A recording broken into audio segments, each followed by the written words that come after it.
apa ini Mbak Danda? Kita dari kelompok 9 akan mewawancarai salah satu ibu guru di SMPN kelas 20 dengan tema peran salah satu guru di SMPN. Ibu boleh perkenalkan dengan siapa dan sebagai guru apa di SMPN Negeri 120. Terima kasih anak-anakku yang hebat yang sudah mendatangi ibu untuk melakukan wawancara. Sebelumnya akan saya perkenalkan dulu, nama saya Sinuri, BK kelas 9 di SMP 120. Sejak kapan Ibu mengajar BK di sekolah ini? Saya termasuk guru baru ya, karena baru tahun kemarin Ibu ditugaskan di SMP 120, jadi belum genap 2 tahun ya, baru 1 tahun setengah. Oke, menurut Ibu, bagaimana caranya belajar dengan efektif? Belajar efektif itu sebenarnya banyak faktor ya, faktor. Kalau belajar efektif di kelas ya pasti kalau terutama mata pelajaran ya, kalau ibu kan bukan guru mata pelajaran tapi guru BK ya, bimbingan dan pastinya beda ya. Nah ini yang dimaksud efektif, yang anak-anak belajar mata pelajaran atau yang mana gitu. Artinya belajar yang efektif itu fokusnya yang mana nih gitu, yang mana? Belajar yang efektif itu yang gimana? Yang fokus ke Pelajaran. Iya, pelajaran, cara dia belajar. Kalau saya lihat di SMP 120 rata-rata anaknya kurang fokus ya belajar, karena menurut pengamatan saya setiap masuk kelas anak-anak lebih fokus ke HP. Nah ini yang menjadi tantangan anak-anak sekarang ya. Jadi karena di SMP 120 itu boleh membawa HP, sehingga anak-anaknya bebas dalam penggunaannya ya. Dan di saat belajar juga nggak tahu apa ya, seharusnya HP itu kan ibarat pisau. Pisau itu kalau digunakan dengan baik ya akan menjadi positif, kalau digunakannya negatif juga pasti membahayakan ya. HP juga begitu, kalau digunakan secara positif luar biasa manfaatnya. Tapi untuk anak-anak di 120 kayaknya belum apa ya, belum memahami manfaat HP yang sebenarnya, sehingga pada saat pelajaran anak-anak masih fokusnya ke HP. Nah ini sangat mempengaruhi pembelajaran yang efektif tadi, jadi nggak efektif gitu, karena anak-anaknya masih orientasinya HP itu. Jadi yang bersatu sih pemanfaatan HP itu di sekolah kita masih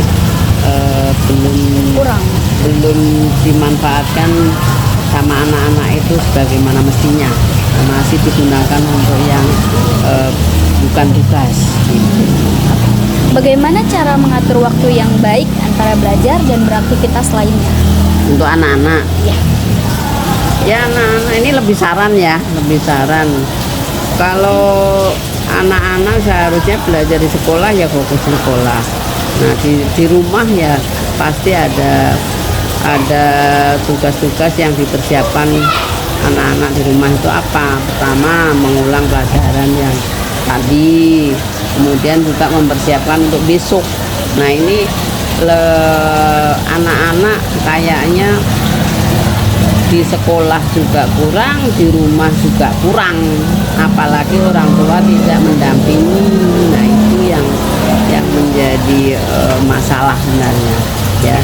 Jadi yaitu tadi karena HP orang tua tidak mendampingi sehingga anak-anak apa ya dalam mempersiapkan pembelajaran itu nggak maksimal gitu. Jadi harusnya anak datang di rumah nggak harus pulang sekolah juga sih, malam ya sesudah isya atau sudah maghrib itu membaca buku, mengulang yang tadi atau meringkas, kemudian untuk besok apa. Nah ini persiapan. Kalau anak-anak kan untuk hari ini aja banyak yang buku ketinggalan, yang tugasnya ketinggalan, yang baru ngerjakan, itu kan artinya berarti anak-anak belum menjalankan tugasnya dengan baik. Menurut Ibu, apakah siswa-siswi SMPN 120 sudah bisa dan baik mengatur waktu antara belajar dan aktivitas lainnya? Ya kalau pengamatan sih paling satu kelas berapa persen yang menjalankan itu, yang bisa mengatur waktu, ya kan? Mayoritas belum, ya enggak? Nah kalau pengamatan Ibu loh ya, bahkan yang anak-anak mempersiapkan diri itu paling sedikit banget, bisa dihitung dengan jari, ya kan? Oke. Apa upaya Ibu untuk motivasi siswa-siswa SMPN 120? Ya motivasinya gini, anak-anak ini kan hidup di zaman apa ya, globalisasi ya, Modernisasi. kemajuan zaman yang luar biasa, IT-nya luar biasa. Jadi anak-anak harus menyesuaikan zaman. Kalau sekarang zamannya IT ya anak-anak harus fokusnya IT, jangan HP itu digunakan untuk yang senang-senang aja, tapi juga digunakan untuk pembelajaran gitu, dan untuk misalnya bisa usaha, bisa apa kan bisa melalui HP ya. Jadi memotivasi anak-anak ya hidup di zaman IT, anak-anak harus siap dengan itu, sehingga anak-anak nanti masa depannya banyak peluang dari IT itu gitu. Jadi bisa memanfaatkan IT untuk sukses di depannya gitu. Sejauh mana upaya Ibu berhasil diterapkan? Yang apa ini? Upaya Memotivasi. Ya kalau kita kan memotivasi selalu ya, tapi nggak tahu anak-anak termotivasi apa enggak itu. Orang apa namanya, anak-anak itu pola pikirnya seneng-seneng aja gitu, sehingga untuk memotivasi juga agak berat. Sejauh mana keberhasilan memotivasi itu, dan itu pun juga sebenarnya nggak bisa dilihat dari sekarang sih. Nanti kan anak-anak kan masih dalam masa perkembangan ya, belum bisa sepenuhnya menerima apa yang kita berikan motivasi itu. Nah, nanti kalau di SMA dan seterusnya itu sudah mulai dewasa, mereka akan, kalian ini akan menyadari. Kalau masih SMP itu masih seneng-seneng, masih yang apa ya, orientasinya masih belum ke fokus masa depan gitu. Apakah ada perubahan dan kemajuan yang signifikan selama Ibu mengajar di SMPN 120 ini?